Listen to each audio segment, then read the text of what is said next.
200 Years That Changed the World, a Gapminder video with Hans Rosling. It was the last 200 years that changed the world. I will show you in Gapminder World here the situation 1809. Each bubble is a country. The size show the population and the color show the continent. The brown here is West Europe, and you can see from the map for the rest. This axis shows health, life expectancy at birth from 30 years to 80 years. And this axis shows income per person in dollar adjusted for inflation and for purchasing power. 200 years ago, all countries of the world had a life expectancy less than 40 years and had an income less than $3,000. Now I start the world, and you can see that the countries with good statistics, they are jumping up and down. There were famine years, there were better years, and West Europe and North America in industrialization started to grow the economy, but health didn't get much better. And slowly health was getting better. And when we came to a situation about 100 years ago, most of the countries of the world had not improved much. It was only this part of the world that was getting richer and eventually healthier and healthier. And between the First and the Second World War, you can see that the difference between the richest and the poorest in the world is just increasing. It was after the Second World War that most of the countries started to change. The green Arab countries here get richer and richer. China here is getting healthier and healthier. Now economic growth starts in China also. And the Arab countries, the green ones, they get healthier. And here we are today.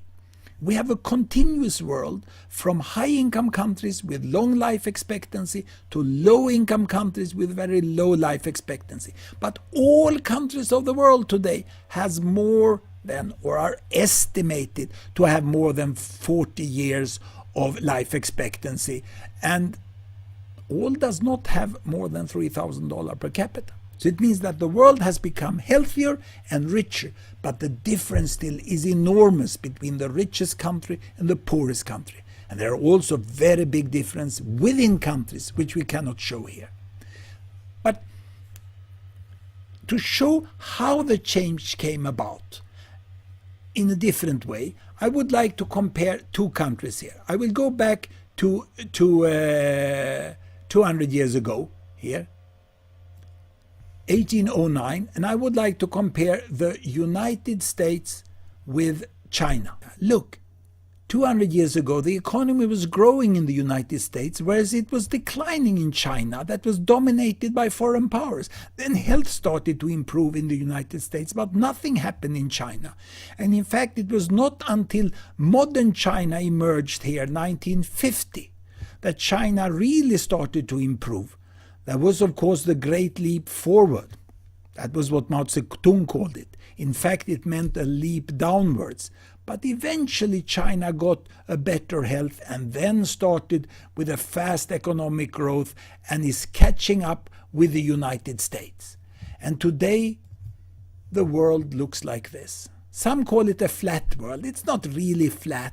But what's meant with that expression is that the middle-income countries here, also called emerging economy, they have now a relatively good health, basic education for all, and some have very good education, are very capable, and they can compete with the high-income country in a completely new way, which we especially see now during the financial downturn.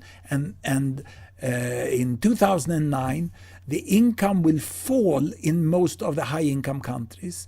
It will be a very tough period for the low-income countries. Perhaps those will be worst hit by the financial downturn, whereas the middle-income countries continue to have economic growth, and the gap between the richest and those in the middle, that will probably shrink quite fast during the next 3 years. Now, you can look at the details of each countries in Gapminder World on our webpage.